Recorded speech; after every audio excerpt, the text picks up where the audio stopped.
we have French and Spanish interpretation, so please feel free to use your preferred language. Right, so talking a bit more about the purpose of this session and why we wanted to bring this conversation to HNPW. I think that, throughout this past years, we have had several conversations with our national and local organizations. And one topic that is recurrent and that it is coming again and again is due diligence. And we thought that they have a very clear suggestion and a very clear idea of the changes that they want to see in the system. So we believe that due diligence is one of the main barriers for local organizations accessing direct funding. And I think that this also reflects a systemic problem that we have in the sector and a huge obstacle to some of the localization commitments that we have made in the past. I think that many NGOs, donors, networks, as our network, we have publicly committed to work towards localization, but it seems like the funding is not really going there. So in very simple terms, and I think that without oversimplifying the complexities of locally led humanitarian action, we believe that the decision-making power and the direct funding to local organizations is a must. And we also believe that the current due diligence processes are actually hindering this progress. So that's why we want to have this conversation with all of you today.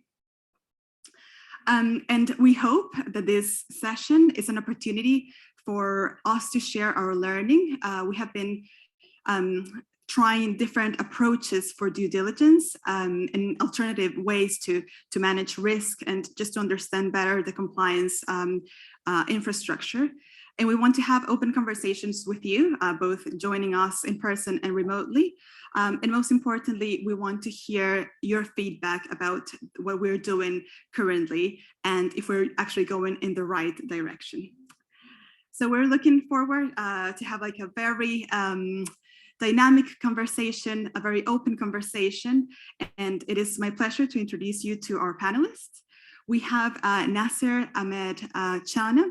He's the Chief Executive of Bright Star Development Society Balochistan. He's joining us remotely, and he is the leader of a local organization in Pakistan.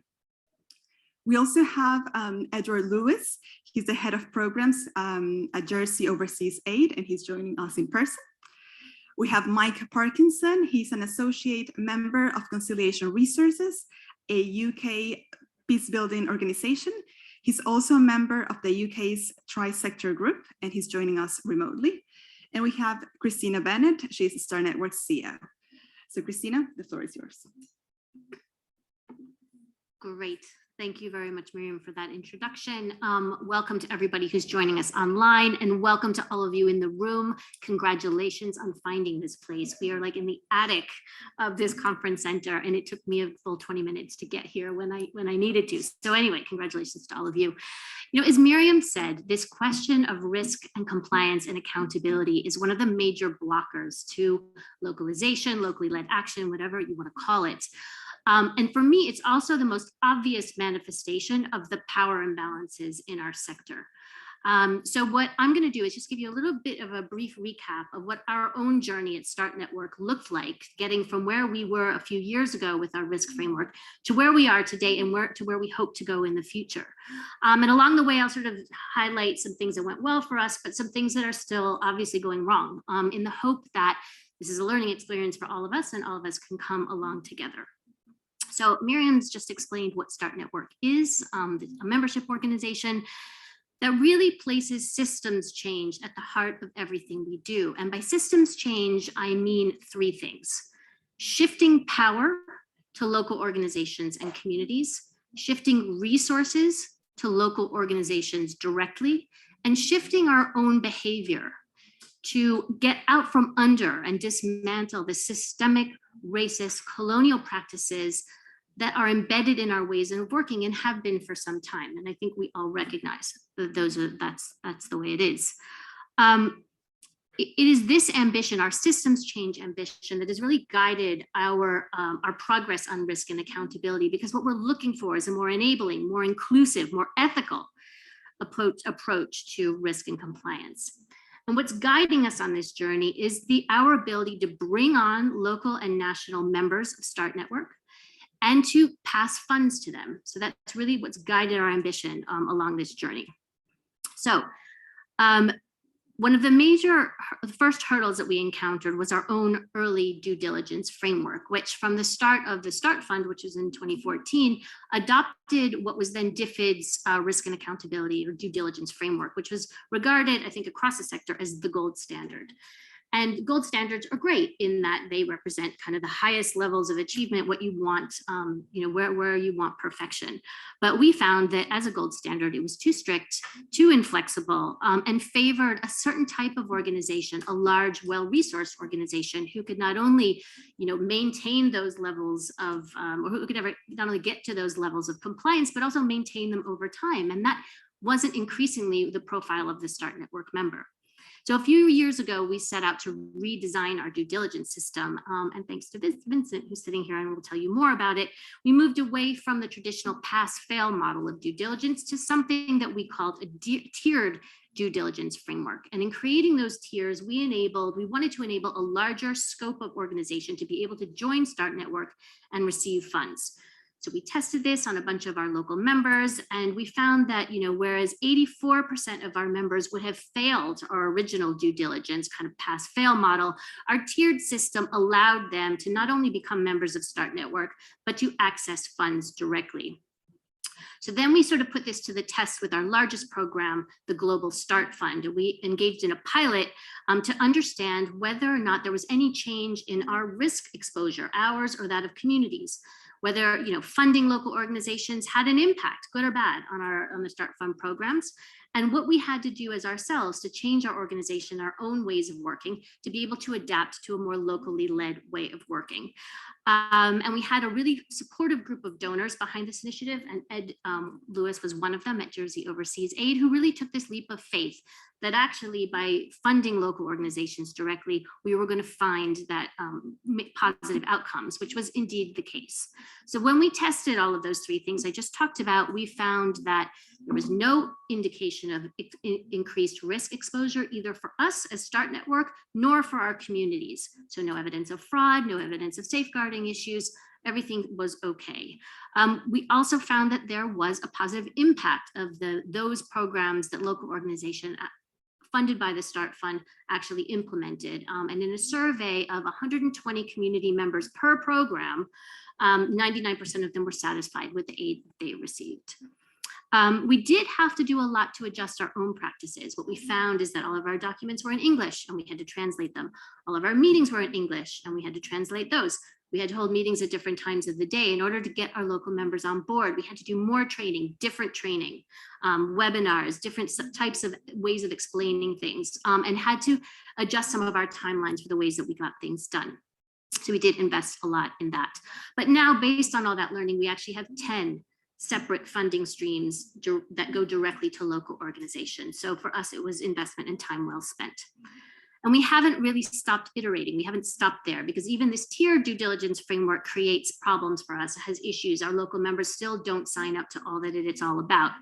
And so we want to go even further. We've now partnered with Humanitarian to redesign a new risk and accountability framework for START Network that is less focused on compliance and more focused on equity, transparency, what organizations bring to the table in terms of capacities and capabilities. And Tim Boyes-Watson from Humanitarian should be on the line. I think he's joining us remotely. So if you have any questions about that project, please ask him or put it in the chat. My colleague Mokali is going to put the address of that project in the chat in case you want to engage with it. We're holding some workshops over the next few weeks. So if you're interested, please join them. But so we're trying to make progress, but despite this progress, we still see some real problems in the way that the sector handles risk and accountability. I'm just going to tell you a little bit about where we feel these problems lie. The first is the problem of universality. Due diligence and compliance frameworks are designed to standardize and to universalize what we value. And what we value is still determined by Western notions of value and the notions of value as determined by the people who fund us. And so in doing so, it really flattens the diversity that really the diversity that we're trying to achieve as START Network. And it devalues things that are strong within local organizations, whether it's context, capabilities, connections, those very attributes that as aid workers, as humanitarian actors, we know make a good humanitarian action successful. Linked to this is a deficit-based approach. We literally go through diligence trying to find things and highlight the things that organizations cannot do, where they're deficit, where they're deficient, not what they actually are strong at, what they can do. And in doing so, we ignore, again, those attributes that make organizations strong and good. And remember that local organizations have a vested interest in successful, sustainable humanitarian action. They are living in the communities that they're working in. And so, we ignore we ignore that fact, and we ignore their strengths as being tied to those communities. And once they're deemed inadequate, they are unable to access funding. They're unable to access funding for programs, indirect cost recovery, and those core costs, those above the line costs that would serve to actually help develop their organizations, including their financial management, ironically. Another issue is misplaced transparency and accountability. And I think we all know how this goes, right? We are accountable to our donors for financial compliance. We limit our accountability or ignore our accountability to communities who have both a right and a responsibility to know what we are doing, where we are doing, how we are doing things in their community. They have very little decision-making power on how that happens. This poses for me ethical dilemmas, but also moral hazards. How can we say that we are doing no harm when we have no idea what communities think and feel about what we are actually doing? And so ironically, by ignoring community accountability, we are actually doing a disservice to the quality, but also the value for money of our work. So how does that work? And finally, the high cost of duplication. And this affects both international NGOs and local and national NGOs, all the same. The current model is rife with inefficiency. Our members tell us that they go through 10 due diligence procedures per year. And if you're a large NGO with lots of country offices, that can be almost 100 due diligence processes per year. Our local organizations tell us that sometimes donors will ask for due diligence within the same month if they are accessing different funding streams for different programs. So why are we wasting time and money on bureaucracy and not action when we have the know-how, we have the tools, we have the technology to share information, to passport information among us, but we still perpetuate these inefficiencies. So whether you're a fan of the Grand Bargain and its ambition in Grand Bargain 2.0 to really improve accountability to communities, or if you are a START Network member, or at least share our ambition to shift power to local and national organizations and to communities. Either way, our compliance and accountability regimes are both the greatest impediment to achieving that, but also potentially hold the greatest operational opportunity in that they can open up space for local organizations to engage openly, regularly, and bringing their full capacities and capabilities to bear. And while I'd be naive to say that there aren't really strong forces working against us in this ambition, I would also be irresponsible to say that there isn't a lot already going on and progress isn't being made.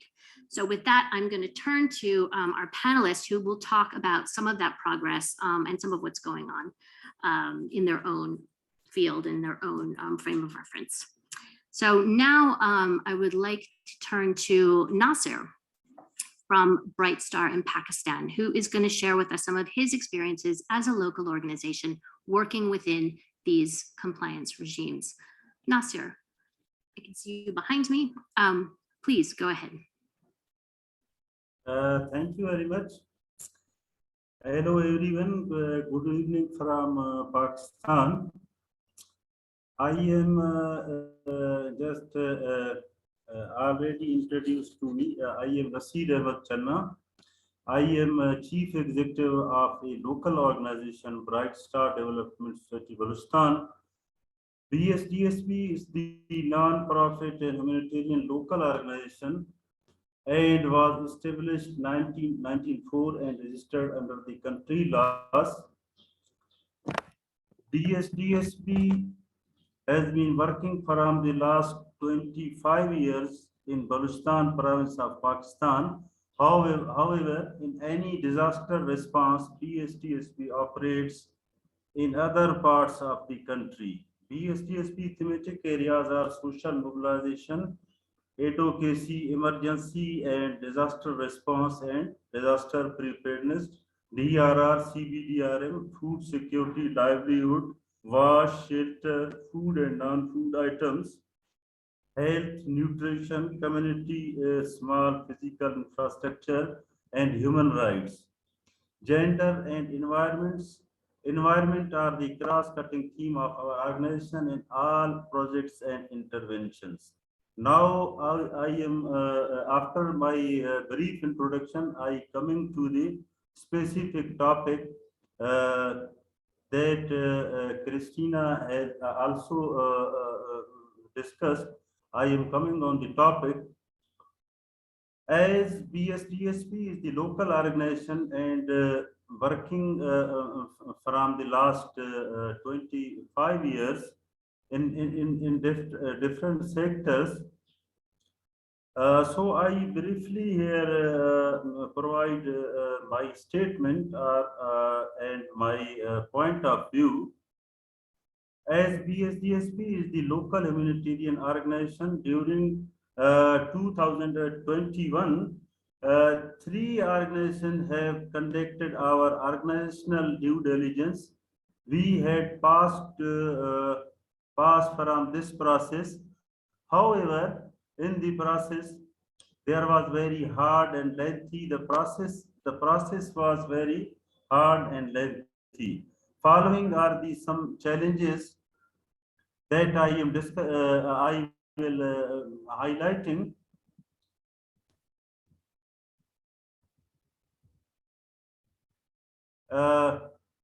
Various laws in Pakistan are compiling NGOs to pass through very complex and tough procedures. Some of the laws are including Anti-Money Laundering Laws Act and ordinance passed until 2014, National Accountability and Ordinance 1999, Anti-Terrorism Act. In 2010, State Bank of Pakistan passed the Anti-Money Laundering Act.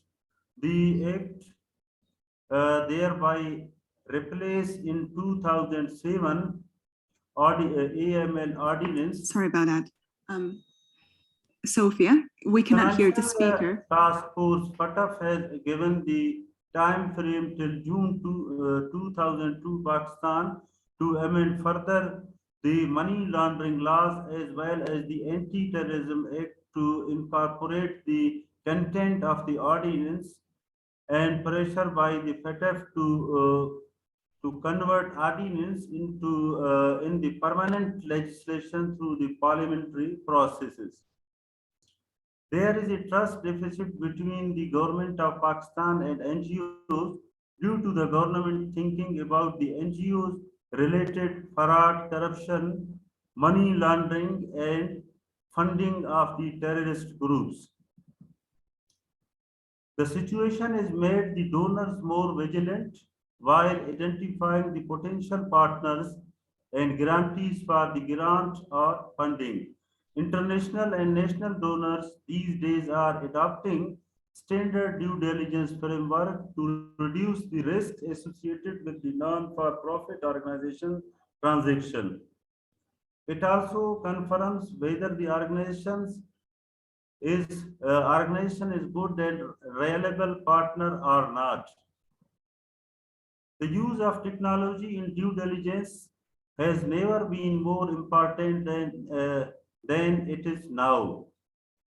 The increased use of the virtual data and video conferences services have facilitated the process to some extent, but carrying out of the due diligence in a remote world really presents new challenges that were not relevant before COVID-19.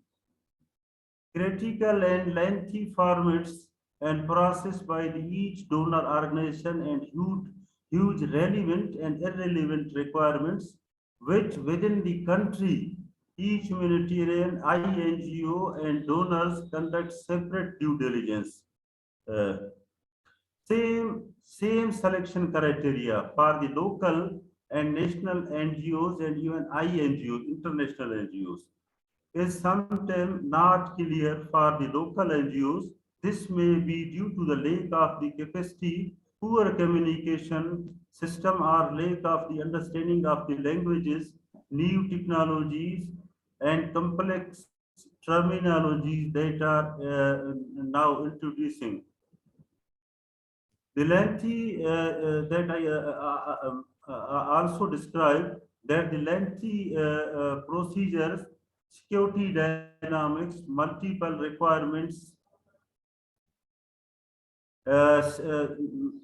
incapable staff, and lack of the coordination and trust in the relevant government line departments have posed serious challenges for the local NGOs to complete due diligence process, such as the seeking the no objection certificates from the provincial and national disaster management authorities, home and social welfare departments, and the local level at the deputy commissioner and district administration authorities, for example, are the high training and the disgrateful process.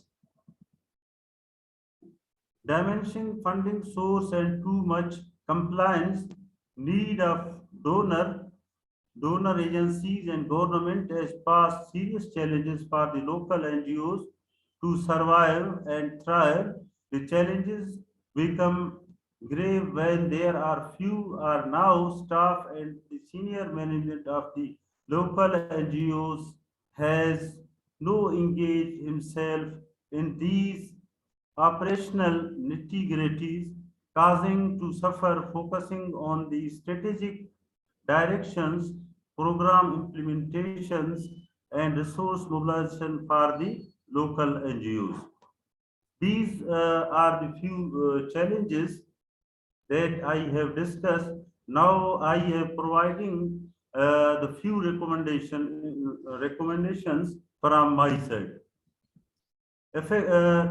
Effective partnership between INGOs and local NGOs are important for the successful delivery of the humanitarian aid and response.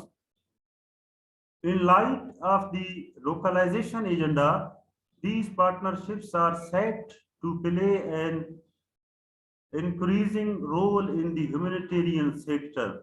Often these partnerships are based on the personal relationship and trust.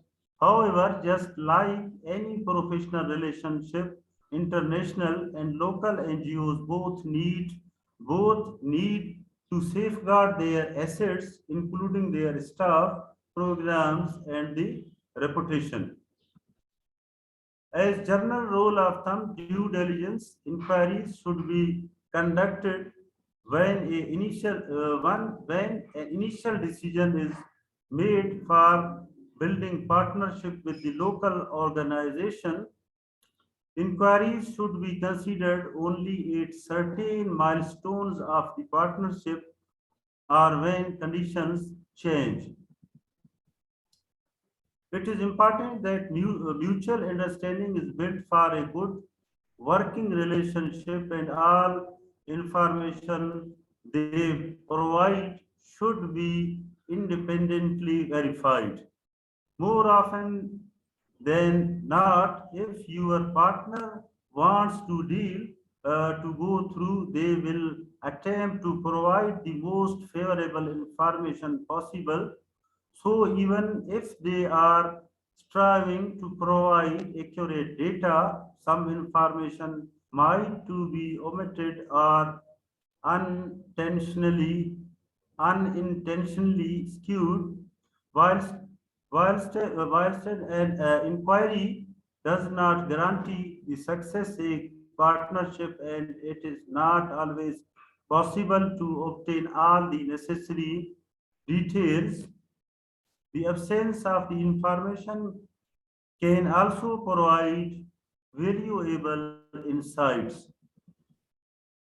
capacity building of the local and national NGOs for the pre-requirements of the due diligence and partnership, and also capacity building of the local and national NGOs on programmatic and system readiness, SOPs, policies, and also the policies and procedures. Within one country, this is very important suggestion or recommendation from my side. Within one country, humanitarian and national and international NGOs and international donor can conduct combined due diligence. Within the country, donors can develop database of the pre-qualified local and national organizations, and according to their need, donors can select any pre-qualified local and national NGO from this database information. After the conducting of due diligence capacity assessment, in case of not selection of any local or national NGO, there is a required detailed regret letter from donors with the reasons of the not selection, and also provision of the recommendation for the improvement for the future. Capacity building of NGOs on the on government and donors due diligence process. And lastly, regular funding for the local NGOs to complete with the changes, changing due diligence process and minimizing the risks of the project failures. Thank you. These are some suggestions and recommendations from my side as a local leader, or I am leading as a local presenting here the local organization BSDSP. So these are the few challenges and recommendations that I provided, and I here request for the reflection from the participants, and if there is any question on my case, so I can more inform about to you. Thank you very much. Nasir, thanks very much for that. You gave us a really clear picture of what a more enabling due diligence regime might look like. And I wonder if we could get your notes actually after this, because I think it would be really instructive for all of our organizations to see what it looks like through your eyes. But maybe just one quick question from me, and if I could ask you to be brief in your response. Can you paint a picture for all of us?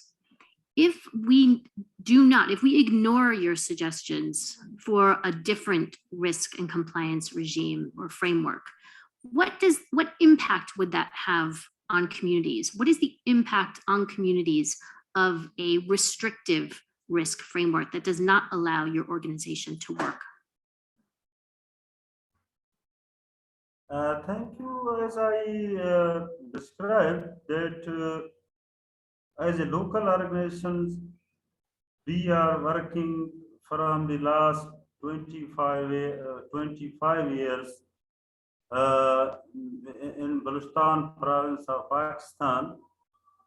So according to my point of view, that the local organizations are the first responders to respond any emergency and disaster. So if any donor and humanitarian organization not select to the local NGOs, that for example the impact directly goes to our vulnerable and disaster affected communities.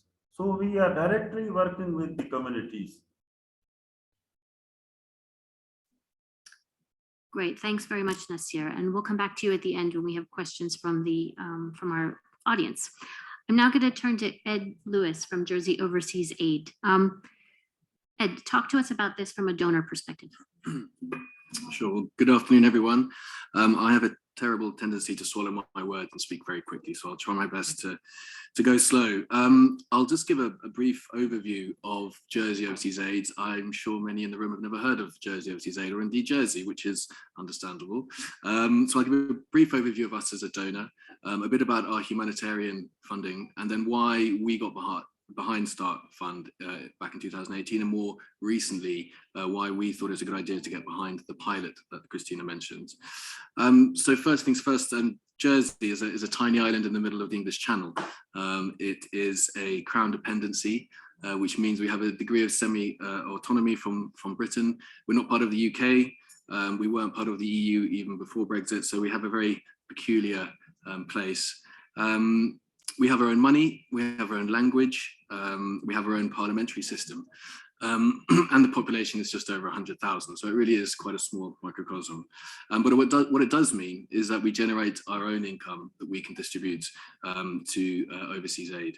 And it's totally separate from the SCDO. And in terms of sort of trends and where that's going,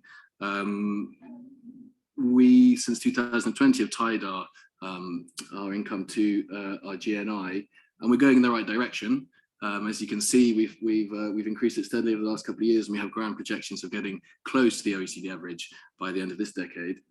What does that mean in real money? Well, our budget this year was 14 million, which is pretty small in terms of the global aid flows. But I think for a population that size, it's decent. I think we worked it out. It's about an afternoon's worth of FCDO funding.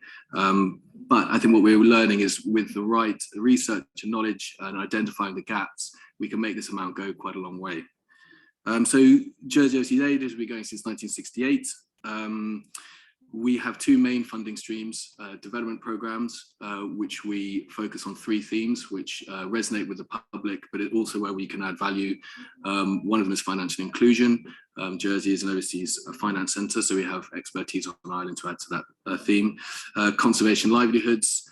Some of you might know Gerald Durrell. He established a conservation organisation in the 1960s, which is now world renowned and is doing some wonderful work across the world on bridging the gap between human development and conservation outcomes as well.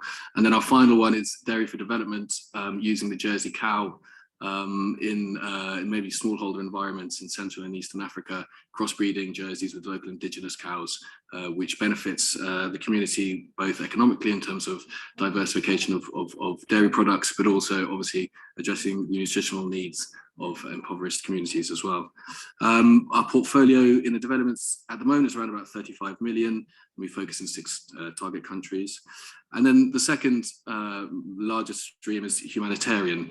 And that has particular support on the island because Jersey itself was the recipients of life-saving assistance in 1945. And actually yesterday was Liberation Day in Jersey. It's a national holiday to celebrate the Allied forces and the relieving of the island. So humanitarian is I guess preaching to the converted. It's something that the population identify. There are still people in living memory who received Red Cross food parcels. So it's of particular interest to the population. We spend about a quarter of our budget on humanitarian funding, so just over, well, between £3 to £4 million. And what I think identifies as being a small donor presents its own unique problems for us in this landscape. I mean, we would like to be funding national organisations directly, but we simply don't have the capacity or the resources to do that. We have a tiny office of 5 full-time employees and 2 part-time employees. We can't possibly do the necessary due diligence, the oversight, regular monitoring trips, or even get a concrete and good grasp of the context of the humanitarian response as well. So that sort of leads us nicely to why we support the Start Fund and also other pool agencies as well. More and more of our budget is going towards this mechanism. It means we can outsource our due diligence, our decision making, but also contribute to coordination of humanitarian response rather than fragmentation as well. So we feel like we're playing a part there. It also means that we're supporting mechanisms that have identified and are actively addressing the need to support local organisations as well. By doing this, we don't relinquish all of our oversight. We still maintain a degree as well, which is great. We're included in various advisory boards in country-based pool funds. We sit on the donor council with the Start Fund. And that's not always the case, we find, as a small donor. And then a bit like local organizations, we sometimes find our voices is quite difficult to get across. There are bigger, louder voices in the room. But we do feel that even as a small donor, we have a role to play. We are agile. We're pretty nimble. We're not weighted down by red tape. We can be flexible and have a fairly high risk appetite. Our decisions can be made quickly, funds can be released rapidly, and we were able to innovate, innovative pilots such as the Starts that other donors might not be able to support due to more stringent compliance. And I think it's a really good example of how we sit in the donor landscape. We're filling a gap with our modest funds that can potentially influence and shape approaches to funding local organizations, something that JOA is committed to. This pilot in particular was of real interest because it addresses a fundamental flaw in the humanitarian landscape. It's been identified and brought to the community's attention by those who actually are under the most pressure. This one-size-fits-all approach to compliance and due diligence obviously isn't working, and there needs to be some serious research into addressing that. And we didn't do it alone, and I think there's something also in there that we weren't the only donor here, and I think that risk was shared between the other two government donors that came on board with us as well. I think another point to make is by supporting this initiative, we hope that not only are we demonstrating the value of the pilot and supporting Start Fund in general, but we can encourage other smaller donors in other jurisdictions to get on board as well. Another key role we see of ourselves as a small player in the big pool is potentially diversifying the donor base. And if we can be used as an example to other smaller jurisdictions or smaller donors, then I think joining up those dots would be a really great added value to us that we can't match with our funds, but we can match elsewhere. So that was Jersey said in a nutshell, and there might be opportunities for questions. Thank you. Thanks, Ed. Thanks for painting that picture for us about what it's like to be a small donor in this environment and the sort of the benefits of being positioned like that. You mentioned nimble, agile, innovative, and certainly you've been, as I said before, a real supporter of us in our systems change and innovation ambitions. But could I just ask you for a second? I'd like you to convince a donor with more restrictions, a larger donor, a donor that wouldn't necessarily have all of the leeway that you have in your organization. How would you convince them about why they should care about a more enabling risk and accountability framework? Well, I guess the writing's been on the wall and the messages have been there for, it's nothing new really in terms of the need and the want. It's coming from the organizations themselves. They're the best place to respond. They're the first on the scene and they're the last to leave, or they'll always actually be there. It also avoids the spiraling costs that response causes when international organizations come. That means that supplies go up, rent goes up, and also valuable staff who are working for local organizations are attracted to, understandably, higher salaries and better opportunities. It also builds expertise and knowledge on the ground as well. So it's more sustainable, it's more efficient, and those two words chime with most donors. So yeah, if that would be my case, that would be my case. Thanks for that. That's a good case. Again, maybe we need your notes. Mike, why don't you go ahead and talk to us about the kind of the wider picture, the broader picture of regulation and compliance. Nasir mentioned a few of those things in his talk. Where's that headed? Yes, what a task. First of all, thanks very much for inviting me to be part of this this panel. It's a very important, very significant area of work, and it all sounds as if it's very focused and making some good progress. My role today is to introduce you to the work of the Tri-Sector Group in the UK and the implications that this work has for due diligence and accountability within the sector.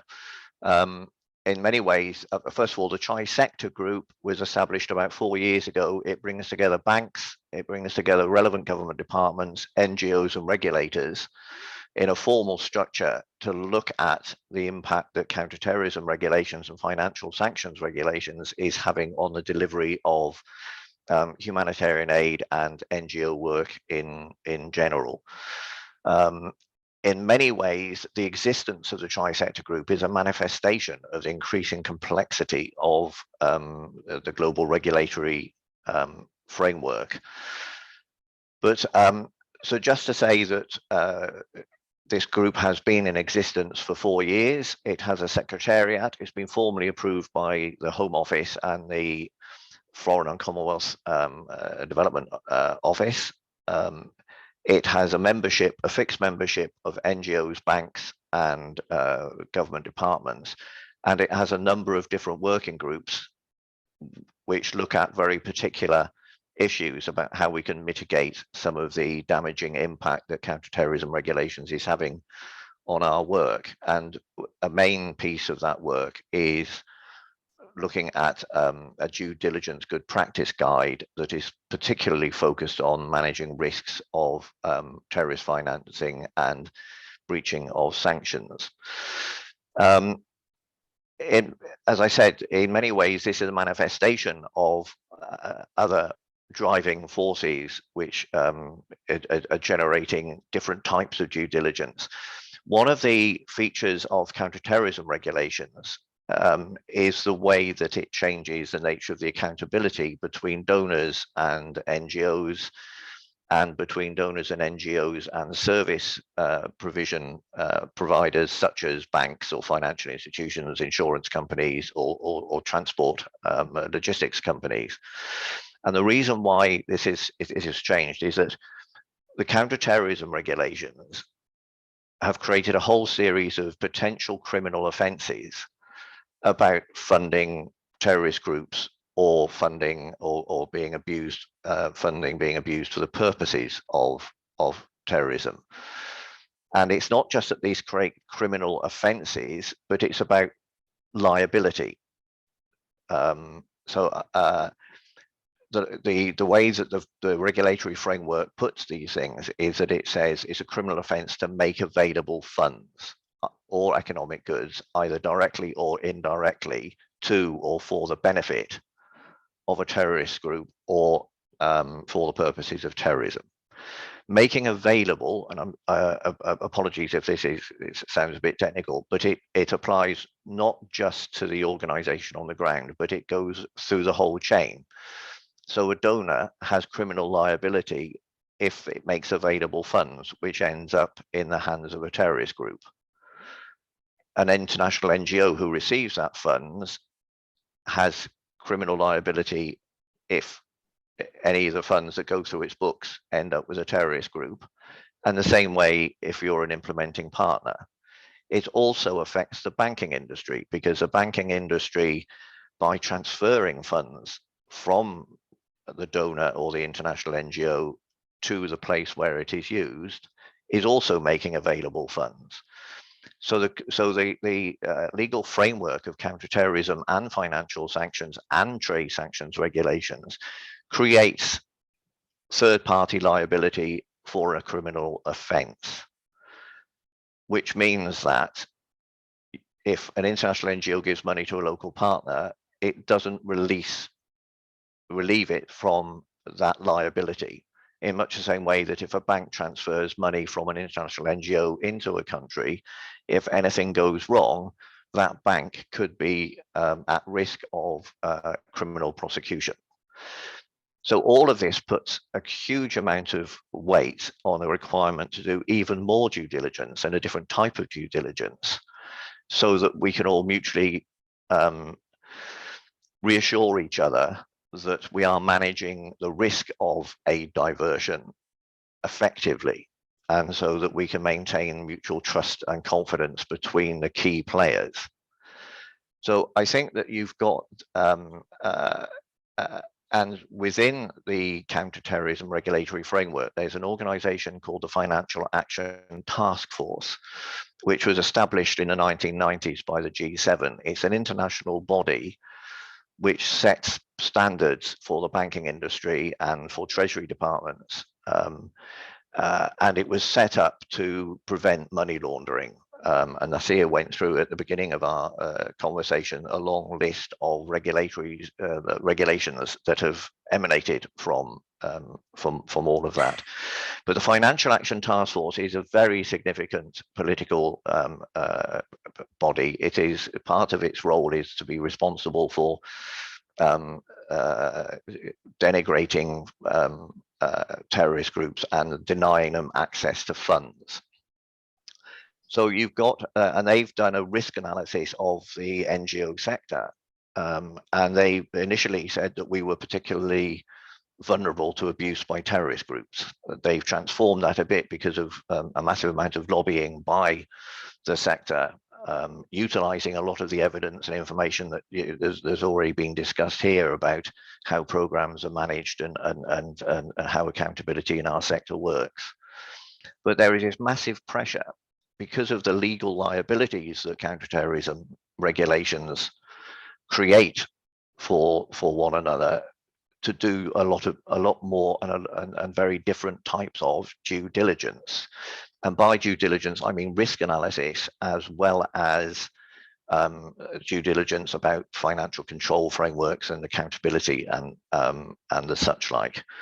And certainly just to, so as a driver of due diligence, this particular area of regulation is not likely to go away in the near future because there is far too much at stake. I mean, you will all be aware of the phenomena of bank de-risking, and that's when situations become so complex or so costly to resolve, but banks simply walk away from their client group. And we've seen that within the NGO sector, that a number of banks have simply said they will not engage in providing financial services, transferring funds on behalf of NGOs.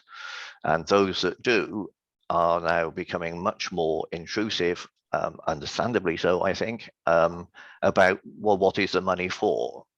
How is the risk being managed in country? Who are your partners? How is risk managed at the point of distribution? And the Financial Action Task Force has analysed and put forward what it sees as some of the key risks of the ways in which terrorist groups have been known to abuse the sector, which is by setting up sham NGOs, by siphoning off money through controlling procurement processes or suppliers, through manipulating what happens on the ground at the point of delivery, through taxing beneficiaries, through extortion. And so all of these are issues which donors and banks are now looking at, saying, well, how do we set in, how do we know that the delivery chain and further downstream, all the way through to the point of delivery, there is agreement amongst all of the players, all of the stakeholders, as to what risks we're trying to identify and how we manage them, and about transparency, so that if incidents happen, either the programs can be suspended or there are upward reporting and accountability. So from that point of view, a lot of this area and the work of the Tri-Sector Group, and we are trying to do this good practice due diligence guide, is looking at what are the specific types of additional risks that working in a high-risk jurisdiction, and a high-risk jurisdiction is one in which there is an active terrorist threat, then generates a lot more anxieties within the regulatory framework and within donors and banks, as to say, well, in these high-risk jurisdictions, how do you reassure yourselves that you've identified the risks appropriately, that you've documented them, communicated them, and that you are all holding each other to account for managing that risk. In terms of this, it may sound rather gloomy in the quite proper ambitions that have been outlined in the meeting and at start are looking for. But if I have a glimmer of hope in any of this at all, it's the fact that some of the comments that have already been made about the quality of the work that's being undertaken at the local level. the quality of risk analysis, because it is banks, donors, international NGOs, we can't do that type of risk analysis on the ground or be aware of all of the interactions that happen. Local partners have all of that information, they manage those risks, and we need to work much more cooperatively together to develop mechanisms for that type of mutual accountability and mutual confidence building. I'll stop there, but it's I think understanding the whole, and we've seen both in Ukraine and elsewhere that the international community can generate financial sanctions and trade sanctions very quickly, and banks and donors then become very concerned about how you operate in those areas to make sure that you don't breach any of these laws. Anyway, so I'll leave it there, and I look forward to further questions on this subject. So thanks very much. Thanks for that, Mike. I'm glad you you left us with a slight glimmer of hope, because I was already ready to pack up and go home and say, forget it, I'll leave. But you know, something that you said struck me, and this is this question of placement of liability. We hear a lot from our members, because we have members who are INGOs and also local and national NGOs, that the INGOs feel like they're in the middle of what they call a risk sandwich, that they're absorbing the risk from the donors who then pass it down to them and want to sort of relinquish all risk. And they absorb the risk from their local partners, because those organizations neither have the means nor they can afford to absorb those risks. So, you know, I was just interested in this question of whether there is any hope. Will we see this loosening up for NGOs from a regulatory perspective? Will we see a day when we can think about, you know, how INGOs can relax a little bit in terms of this risk sandwich, how the compliance framework might be more enabling of local and national organizations because of quality and value for money concerns? You know, I just note that with regards to Afghanistan, both the US and the UK governments lifted some of that pressure off of humanitarian organizations in terms of counterterrorism legislation. Is there hope? Will we see a day where we will be helped, enabled, and not defeated by regulatory frameworks? Yes, I mean, it's going to be hard, because the counterterrorism agenda and the financial sanctions agenda, just keeps rumbling on, and there are always new risks identified and new threats and new laws put in. But I do think that one of the arguments that we put forward in the Tri-Sector Group and in some of the global coalitions, there's a very, very active and very capable global coalition on the Financial Action Task Force, which, if you're not aware of, I mean, please, I've just Googled, do a search, and you will find it. They've done some amazing work in seeking to influence the Financial Action Task Force, and the Financial Action Task Force recently established a work stream looking at the unintended consequences of their recommendations for civil society organizations and humanitarian action. So it does prove that you can access these policymakers at a very high level and make the case as to why, you know, these regulations have had such a bad impact, a negative impact. So I think there are opportunities to do that high level lobbying, but it's also about the quality of information on the ground, because the organizations that manage risk are the implementing partners and as I say, said about the first responders. So I noted, Christina, when you did your introductory comments, you were slightly dismissive of standardization, but I do think that there is a role to play. That if we can say, and it goes to some of the points that your work is going to, is about passports. It's about the country. It's a modular level, and that gives flexibility, because at the moment, all policymakers are doing are looking at blanket risks, and they're making blanket statements about the end, you know, humanitarian sector being vulnerable to abuse? Well, the answer to that is being able to do that level of granular analysis to say, well, what's the risk in West Africa? What's the risk in East Africa? What's the risk in South Asia? How is it manifested? We need to engage with donors on a much more granular level in country to say, what risks are you concerned about and how can we work together to mitigate those risks?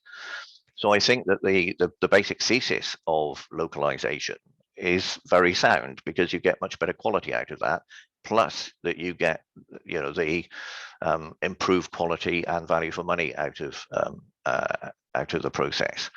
But I think if I've learned something over, it's about understanding what the driver of this vast amount of due diligence is, and then trying to look to what that driver is, but also just in terms of trying to say, let's accept that there are genuine concerns about these things, and what can we do in practical terms to demonstrate that we are managing that risk, and we recognize that that risk exists, because it's the lack of trust that we're still trying to overcome particularly with sectors that don't understand what we do. And I would include any bank in that, but any treasury department, any trade department. So I think it puts a lot of onus on international NGOs with access to do this lobbying, but it also puts a lot of onus on all of the things that people have said about improving the quality of partnerships in country. But again, I'll leave it at that.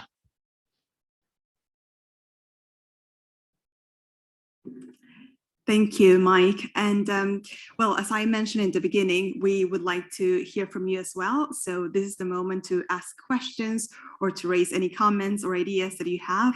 I'll start with the people that are joining in person, and then I'll ask my colleague, Mikali, to send me some questions from the chat. So I think that everyone can use you know, their microphones, you just have to press it. So any questions?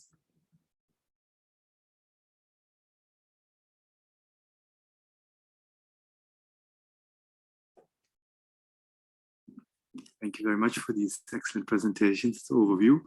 I was just wondering, in the title, you speak about the digital repository. Will you tell us a bit more about that? How it fits into the discussion that we're having? Definitely. That's actually the session that is coming after this. Okay. So it's not in this session. In this session. Oh, but he will talk about it. Yes, he's going to talk about. No worries. Yeah. Any other question regarding what we have discussed so far?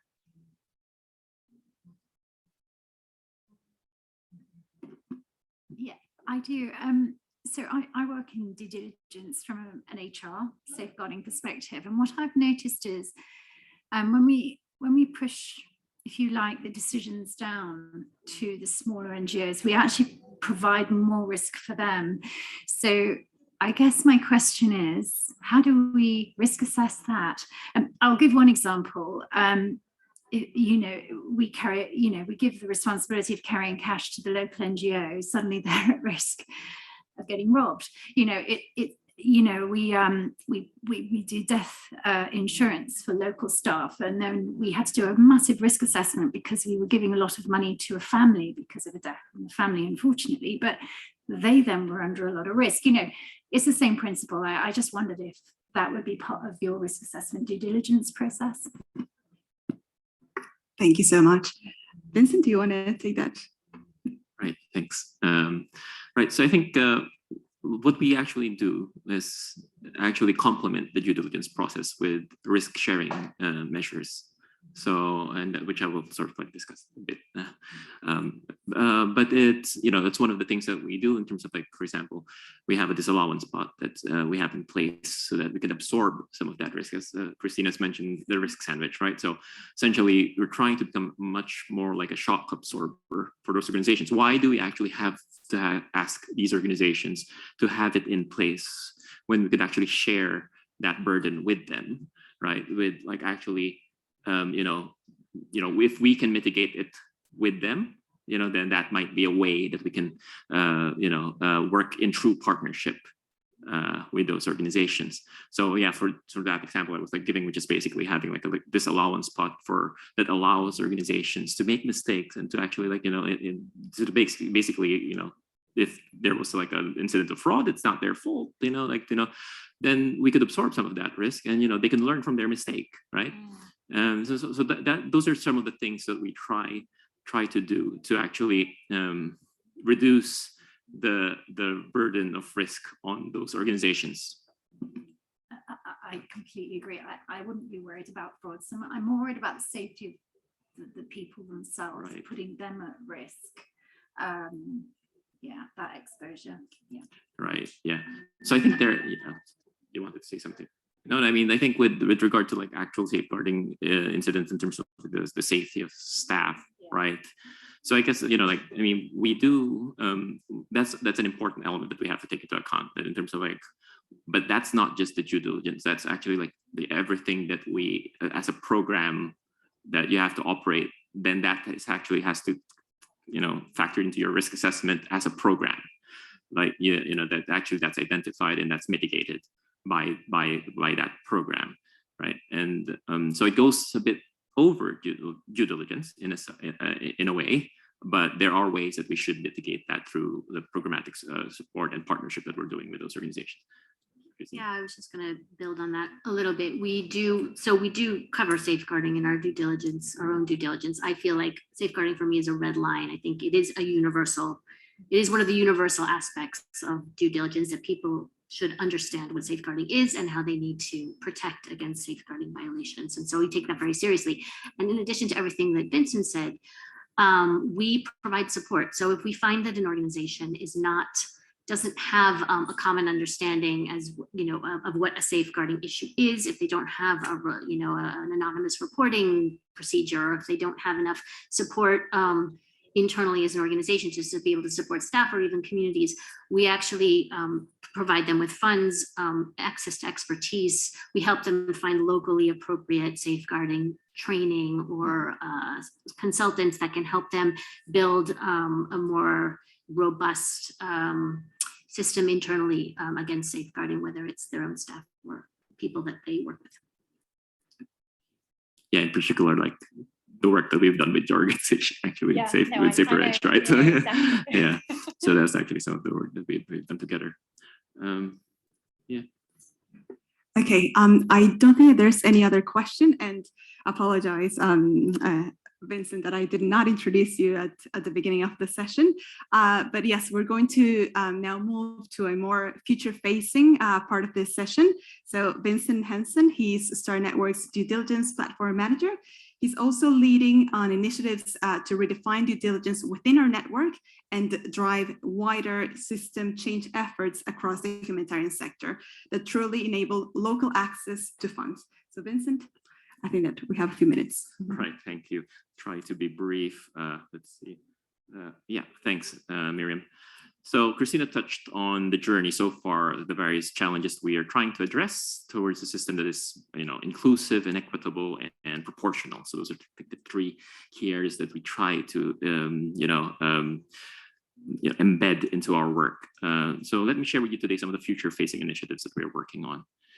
But before that, you have heard about our tiered due diligence framework and how it has generated learning and evidence, that has inspired and given birth to other initiatives as well within START Network. Just to give you a quick overview of our tiered due diligence framework, right? So we check against these 9 streams or areas of due diligence: governance, financial controls, legal compliance. So you see them on the screen. They're pretty traditional, right? Those areas are quite, most due diligence procedures would usually cover those areas anyway.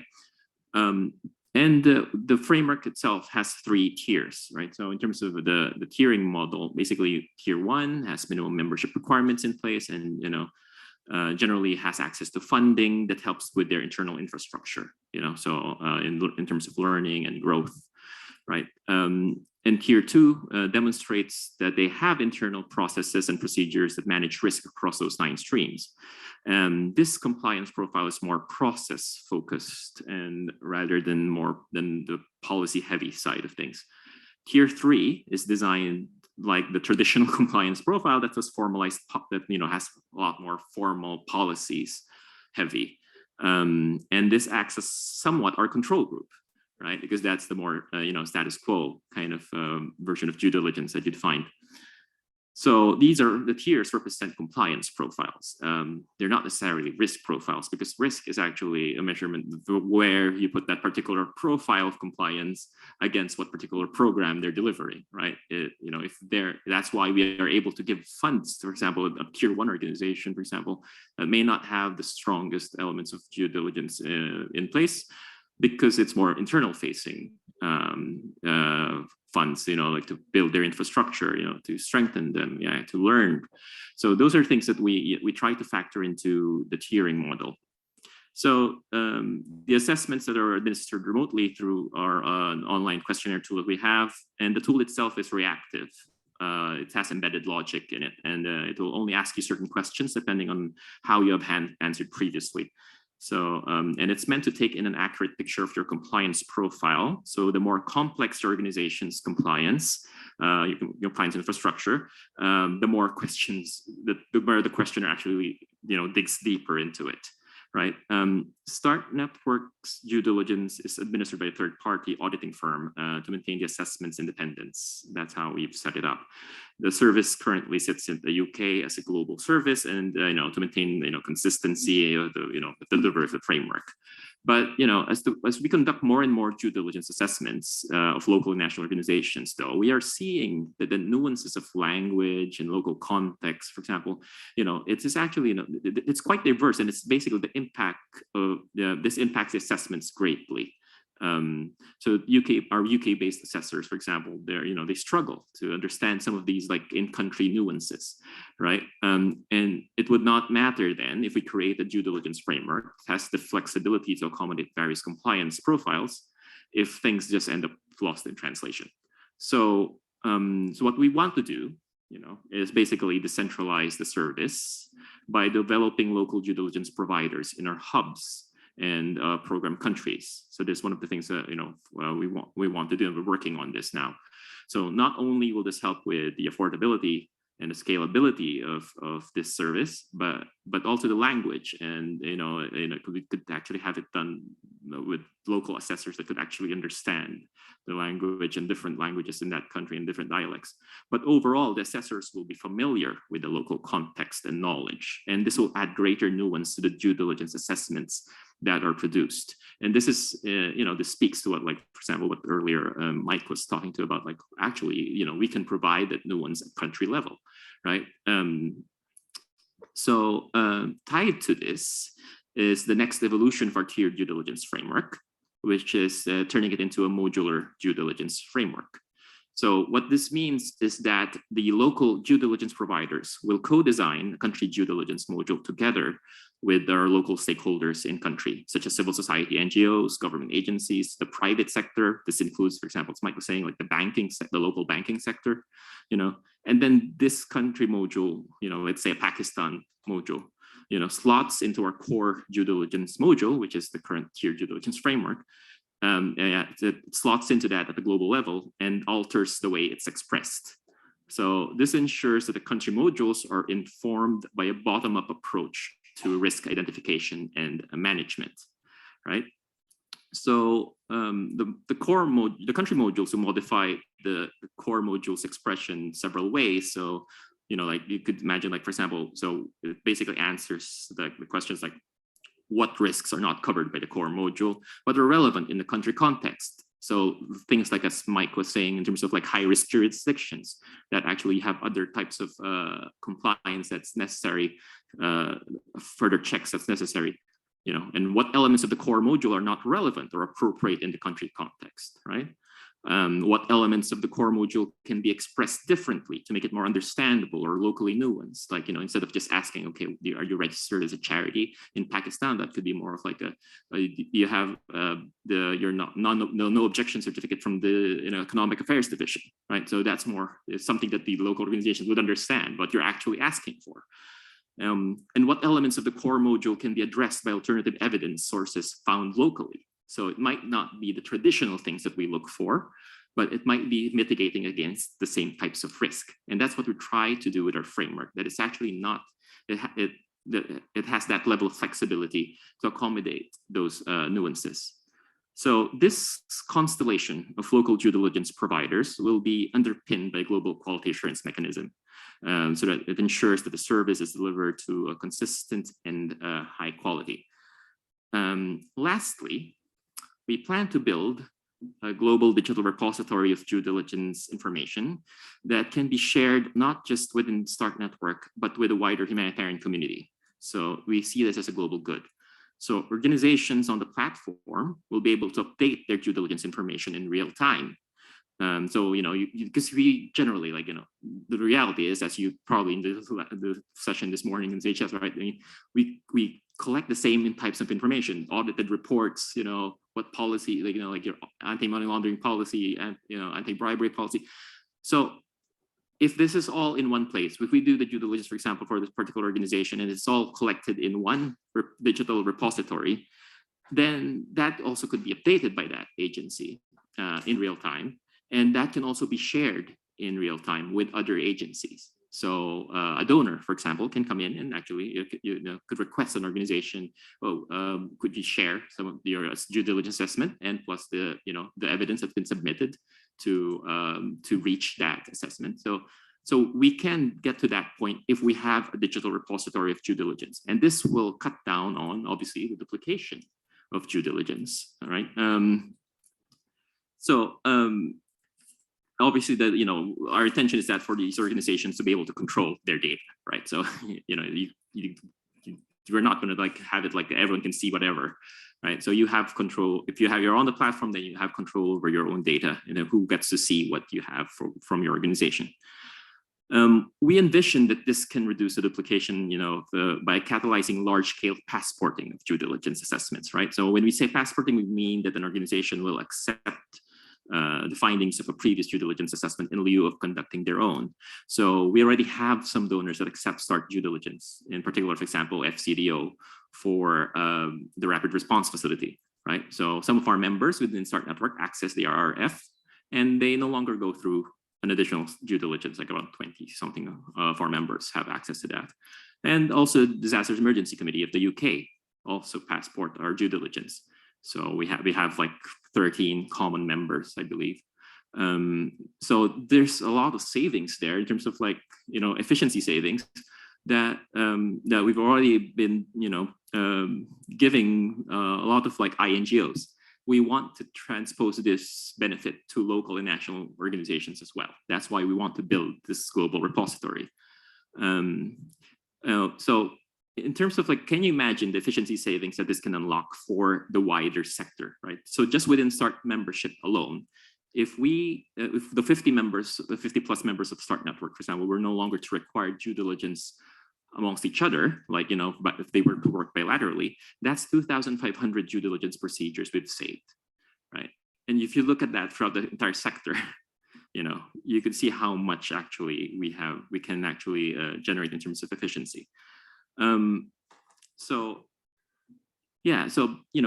more importantly, we hope that the platform will also be able to promote equality in a sense. So our local members point out that why is it that due diligence is always only one way? Right? Of course, NGOs generally they conduct donor due diligence, right? So that's upward donor due diligence, and nothing prevents local organizations from actually conducting due diligence on their upstream partners. But obviously, that is actually, generally speaking, due diligence is time and cost prohibitive, especially for local and national organizations. So what the platform will help enable is mutual due diligence, right? So where organizations can see the assessments of their partners as well, right? And this may help also level that playing field. So we hope that we will have a prototype for this digital platform ready by the end of the year. So these are some of the new and exciting initiatives that we've been working on, and in true START Network style, none of these are set in stone, and we are testing these different approaches, right? And would really appreciate your feedback to get a sense check from the wider humanitarian community in terms of these things that we try to do. Sorry for the real quick things, because I wanted you to have enough time for questions. Thank you, Vincent. I think there's a lot to unpack there. But yes, I would like to open the floor again. Any questions regarding what Vincent has shared with us? Does this make sense? Do you think that this is the right way to, increase the inclusiveness and accessibility to local organizations? Any feedback from you? Yes, please. Good afternoon. Thank you very much. This was really interesting presentation. And more than the presentation, the ideas and the concepts behind. Sorry. More than presentation, concepts are very, very interesting.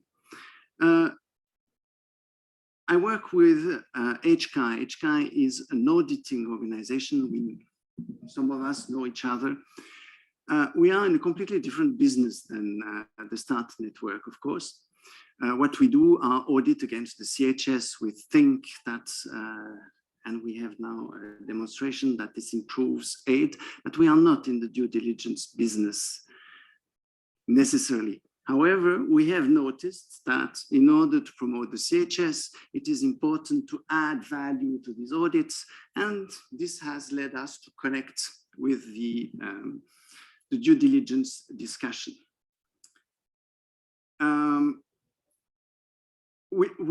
We are different organizations, we have different businesses, but we do share a certain number of concepts.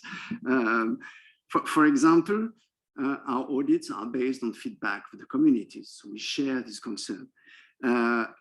We, in our report, not only highlight what doesn't work, but we also put the finger of good examples and what does work in the organization, which I think echoes one of the earlier comments, Christina. We are really concerned by the multiplication of due diligence processes, if only because we have also to answer to these processes. We are an NGO ourselves and we need to go through that. And we are also very much in favor of direct funding based on a robust but open mechanism to local NGOs. So this creates quite a big chunk of commonalities, I would say, which I welcome. Now, but our business is actually to increase the value of the CHS audits, the audits against the CHS.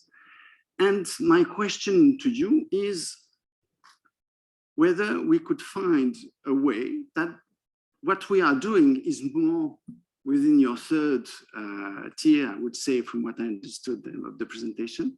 But if there was a way where we could work together, and then there would be some kind of equivalence, exactly like the DEC system recognizes the START due diligence, that maybe you could accept organizations that are certified against the CHS as fulfilling your requirement.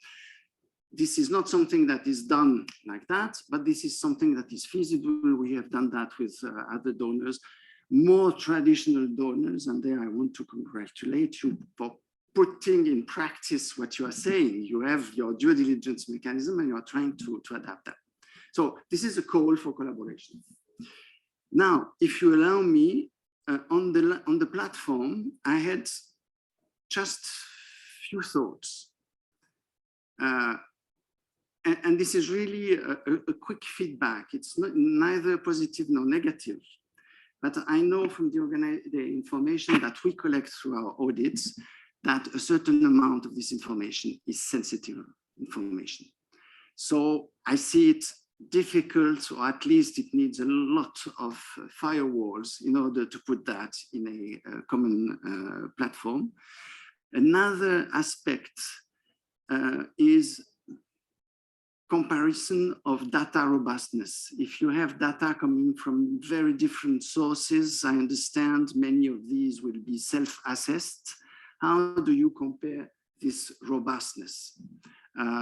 don't know if you have an answer now. I don't expect one, but I'm putting these technical elements on the table if that can be helpful. Thank you.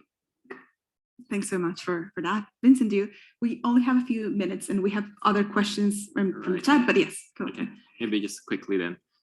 Collaboration, great. Yes, we're already starting working with you anyway. We've already gone through the bridge tool. You have actually assessed our framework in terms of the where it actually links together, right? And that we're now actually the second phase of that testing in terms of like the verification process, because our members have gone through our own due diligence and have gone through then that mapping, and they have gone through your CHS certification. So now we can make those comparisons in actual, with actual data, whether or not the theory of what actually is passportable is actually true. So we will give you that. We'll talk more about that. In terms of the platform feedback, that's really helpful. Thank you for that. Yes, in terms of sensitive information, yes, we definitely agree. There's sensitive information that's collected as part of due diligence. And we will definitely ensure that, keep a close eye on how we can make sure that actually the platform remains safe, right? I mean, this is not the only platform that has, collected sensitive information before. There's several others, and it can be done. So I don't see it as a hurdle that can be that's insurmountable. In terms of comparison of data robustness, and this is where the quality assurance framework comes in. This is a global framework that we will wish to apply to like the constellation to the local due diligence providers that we have. That there is a global quality assurance framework. Where they get tested and they get like licensed to actually operate, to be part of that platform, right? And actually conduct due diligence, so that you can have some level of assurance that it's done to a high quality. Part of that is actually that there's also an element there that we will map out those nuances in country and their equivalencies.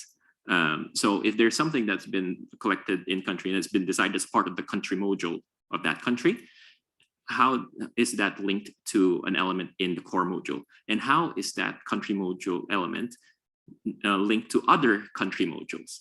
So we can now create this like equivalency through these different country modules that we will be developing in our hub countries and in our program countries.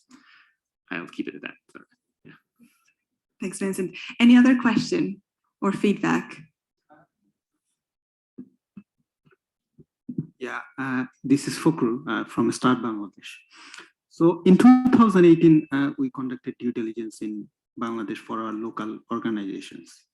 So when we finished the due diligence and we heard from our member agencies, especially local NGOs, they said it is a robust due diligence for us, and it helps us to mobilize all the information in a one nutshell.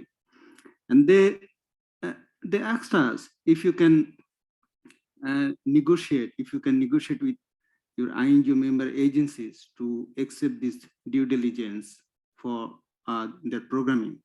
And we just welcome our INGO member agencies and just to accept this due diligence for our member agencies. And we have seen 5 INGOs accepted this due diligence whenever they went to partnership with local and national NGOs. And we heard from the local and national NGOs, and usually they have to face on an average 30 due diligence per year. So they have to expense on an average 90 days for, and what is the impact is one kind of negative impact, because they don't have enough human resource and they have to engage 2 or 3 people with this due diligence for 90 days, and the regular projection program hampered because they usually recruited project staff and they have to engage those project staffs in this due diligence process. But when the INGOs accept some NGOs accept those due diligence for partnership. It helps them to reduce their time, and they just spend those quality time for project management and response management. And sometimes we have seen whenever you would like to go for immediate response, you have to waive just or cut down the due diligence. So if you have a global data repository, or you have some level of commitment to accept someone's due diligence, it helps them to do response rapidly. So I think it is very required a passporting system or a rapid system that will be helping our humanitarian actor. Thank you. Thank you. Anyone else? If not, I'll just ask you a few questions from the chat, Vincent. And it says, so is it envisioned to also make this available for more development-focused organizations? How can we avoid negative consequences for those organizations not on the platform? Good question. So I think, the intention is like, we're testing, right? So there's like different stages where probably not immediately, but those organizations that are within the membership also have development, operate in the development sphere as well. So I think definitely their intention is that this should be made available to the wider charity sector, wider civil society sector, right? And the more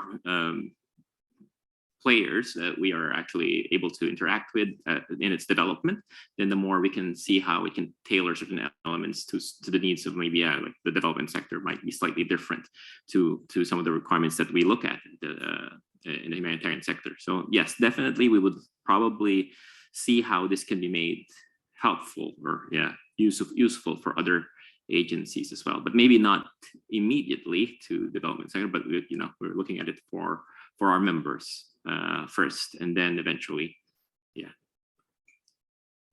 Anything else? Some comments about how this is going to be also implemented in South Sudan and in DRC and the Congo. Right, yeah. I don't know if you want to.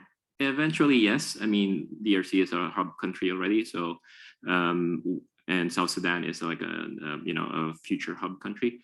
And so we are right now testing this model we're planning to test it or develop. We're just at the stage of developing the training modules for the local due diligence providers. And we'll deploy them in the pilot in Pakistan, Bangladesh, and Nepal within the summer. So that's the intention. But eventually, yes, it will sort of expand. Great, thank you, Vincent. I think that, yes, it is time to wrap up this session. And I would like to ask all our panelists to just like a final call to action, if you can be very brief, like 30 seconds, 1 minute maximum. Mike, I want to start with you, and then I'll ask Nasser if he can also share his call to action. Fine. Very briefly, one of the things that I've learned over the last few years of working with a tri-sector group is that a lot of the issues that you're talking about, and you're talking about engaging with donors, and donors are only one part of government. So in some ways, you've got to engage more with the donor element of government to provide them with the resources and the arguments which they can deploy with Treasury departments and other internal government stakeholders.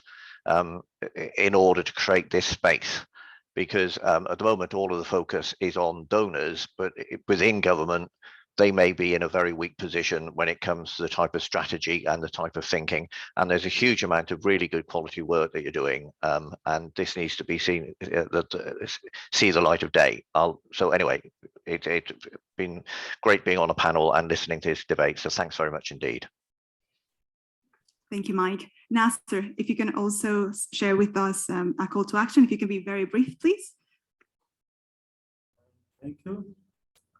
That I already discussed that the due diligence is very important factor for the minimizing of the risks. So being a part of local organization, member or leader, I can suggest here that the proper capacity building of the local NGOs on the programmatic and system readiness is very important for the minimizing of the risks of the donors and implementing partners and our resources. So, and one thing other that I have also mentioned in my statement, that in country level and on national level, all donors and humanitarian organizations are conducting separate due diligence in many times. So I here suggest that if on country level, all humanitarian organizations and donors can develop a database of the pre-qualified local NGOs and national NGOs that can support the quickly and manage humanitarian response to the affected and vulnerable communities, because we are our main objective is to facilitate and provide the help and humanitarian response to the poor and vulnerable and disaster affected communities. So thank you very much. Thank you, Nasser, and thank you for joining remotely. I know that it is very late in Pakistan, but thank you for your comments. Ed. Really quickly, as a smaller player, I think I'd like to see more representation of smaller organizations and decision-making bodies, not just presence, but also their voice is listened and heard. And I think also that small funds, modest funds can still make a difference as well. It's about identifying the right areas. And yeah, the third one is Google Jersey, I guess. Thank you, Ed. Christina. Sure. Thank you. So much has been said. I have very little to add except to encourage everybody to open up conversations as partners, whether you're a local organization, a national organization, an international organization. Have the discussion, understand your pain points, understand where the inefficiencies are, and as Fakrul said, resolve them, because some of them can just be resolved. Passport among yourselves, for example. But if you can't resolve them, raise them up. If you're an INGO, use your privilege and your relationships with donors to have those conversations about what's holding you back. If you're a local and national NGO, perhaps you've got the evidence, the stories, you can paint that picture as to why the current system isn't working. So have the conversations and bring them to each other and to global levels where you can. Thanks. Thank you, Christina. And finally, Vincent.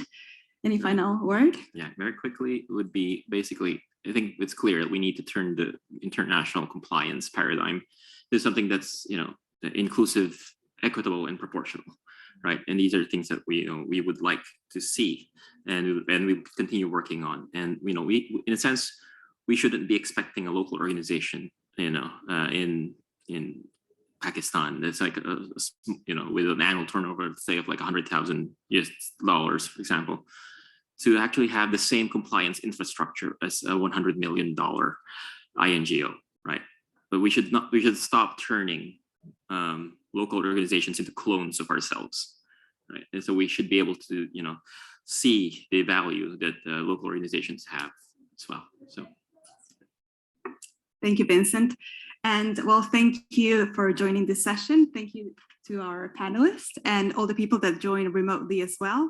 I don't think that there's anything else to add. And we will send some takeaways of this session. As you register, you'll receive that email. And also to all the people that joined remotely and we weren't able to answer all of your questions or comments, we'll also get in touch with you. Thanks again and have a nice evening. Thank you, everyone.